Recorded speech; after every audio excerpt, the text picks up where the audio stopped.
संसद में विपक्ष हंगामा करता रहा, लेकिन मोदी सरकार ने अपना काम नहीं रोका। मॉनसून सत्र में विपक्षी शोर शराबे के बीच सरकार ने तगड़े बिल पास करवा लिए।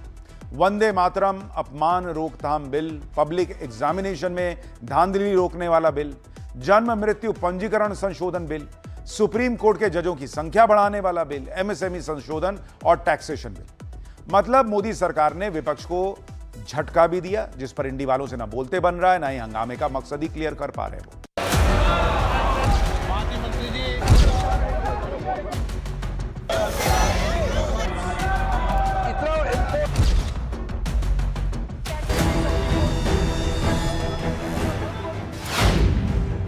हंगामे में घिरा विपक्ष, मोदी सरकार ने मारी बाजी।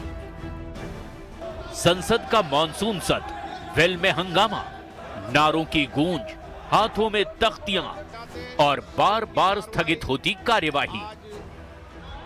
2:30 बजे तक के लिए स्थगित की जाती है। विपक्ष ने ठाना था कि सरकार को घेरा जाएगा, सदन चलने नहीं दिया जाएगा, लेकिन मोदी सरकार ने शोर शराबे और इस भारी हंगामे के बीच एक ऐसी बिसात बिछाई जिसकी उम्मीद इंडी गठबंधन ने शायद सपने में भी नहीं की थी। विपक्ष अपने नारों में उलझा रहा, गतिरोध बनाता रहा और दूसरी तरफ मोदी सरकार ने एक एक करके देश के सबसे महत्वपूर्ण, कठोर और दूरगामी असर वाले तगड़े बिल संसद में पास करवा लिए। जब तक विपक्ष को कुछ समझ में आता कि आखिर रणनीतिक चूक कहां हुई, तब तक बाजी विपक्ष के हाथ से निकल चुकी थी।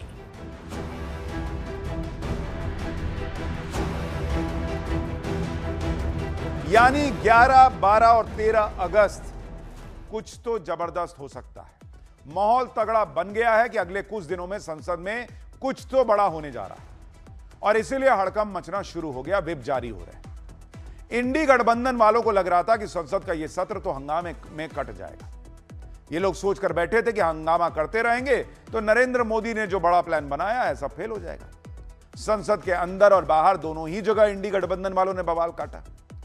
कभी छात्रों के मुद्दे पे, कभी राम मंदिर के मुद्दे पर इंडी गठबंधन वालों के सीधे निशाने पर नरेंद्र मोदी और अमित शाह ही थे।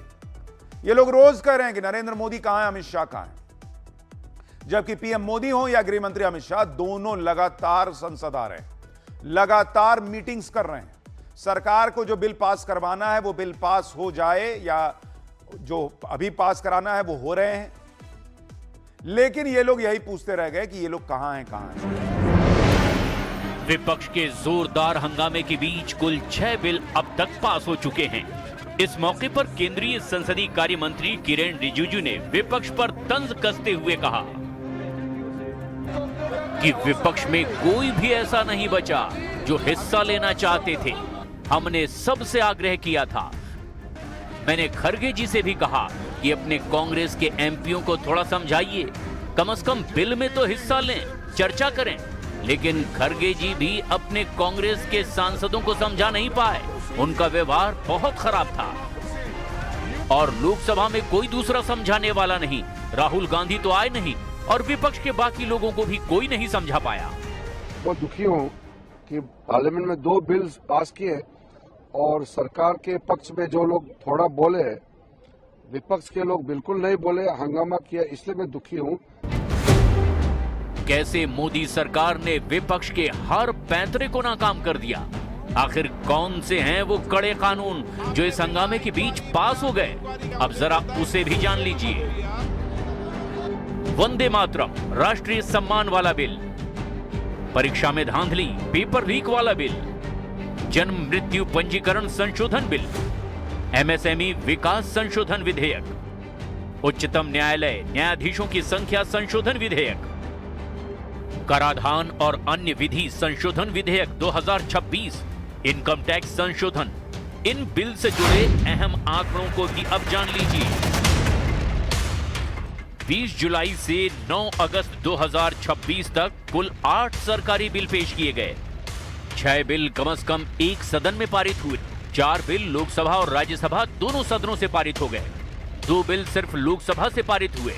एक बिल अभी दोनों सदनों से पारित होने की प्रतीक्षा में है, यानी टैक्सेशन बिल, कराधान विधेयक। एक और बिल अभी पास नहीं हुआ। इंडियन स्टैटिस्टिकल इंस्टीट्यूट बिल, भारतीय सांख्यिकी संस्थान विधेयक। इसमें सबसे इंपॉर्टेंट बात यह है कि सुप्रीम कोर्ट जजेस बिल को भी अभी दोनों सदनों में पास ना कहें, क्योंकि 9 अगस्त तक पीआरएस रिकॉर्ड में उनकी राज्यसभा पैसेज डेट यानी कि गुजरने की तारीख खाली है। बिल पास हुआ है, कांग्रेस का दिल उदास हुआ है, क्योंकि कांग्रेस ने बहिष्कार किया है। और बहिष्कार करने का कारण क्या हो सकता है? तो बच्चों के जीवन के एक उनका उल्लास भरने के लिए, उनमें विश्वास भरने के लिए बिल था, अपराधियों के खिलाफ था। लेकिन कांग्रेस ने राज्यसभा में भी बहिष्कार किया, लेकिन कांग्रेस के सहयोगी उसके साथ नहीं गए। मॉनसून सत्र का ये घटनाक्रम भारतीय संसदीय राजनीति का एक बड़ा उदाहरण बनकर उभरा है। एक तरफ जहां गतिरोध की राजनीति अपने पुराने ढर्रे पर चल रही है, तो वहीं दूसरी तरफ सरकार ने अपने विधायी एजेंडे को रुकने नहीं दिया। वंदे मातरम को सम्मान देने से लेकर युवाओं को पेपर लीक से मुक्ति दिलाने और प्रशासनिक सुधारों तक मोदी सरकार ने यह साफ कर दिया कि संसद का समय देश के विकास के लिए है और काम की रफ्तार किसी हंगामे से थमेगी नहीं। विपक्ष के लिए यह सत्र एक बड़ा सबक है कि केवल हंगामा करना ही राजनीति नहीं है। अगर आपके पास नीति और रणनीति नहीं है तो आपकी आवाज शोर में तब्दील होकर रह जाएगी और सरकार अपना काम करके निकल जाती है। शुरुआत करते हैं उस बिल से जिसने देश के राष्ट्रीय सम्मान के कानून को एक नया आयाम दे दिया है। वंदे मातरम अपमान रोकथाम संशोधन विधेयक। अब तक 1971 के कानून के तहत केवल राष्ट्रगान, जनगण मन और राष्ट्रध्वज का अपमान दंडनीय अपराध था, लेकिन अब इस नए संशोधन के जरिए राष्ट्रीय गीत वंदे मातरम को भी राष्ट्रगान के बराबर ही कानूनी संरक्षण दे दिया गया है। अब अगर कोई व्यक्ति जानबूझकर राष्ट्रगीत के गान में बाधा डालता है या फिर इसका अपमान करता है तो उसे 3 साल तक की जेल और भारी जुर्माना हो सकता है। जब सदन में इस बिल को लाया गया तब भी विपक्ष नारेबाजी कर रहा था, लेकिन सरकार ने यह साफ संदेश दे दिया कि देश की अस्मिता और सांस्कृतिक विरासत से अब कोई समझौता नहीं होगा।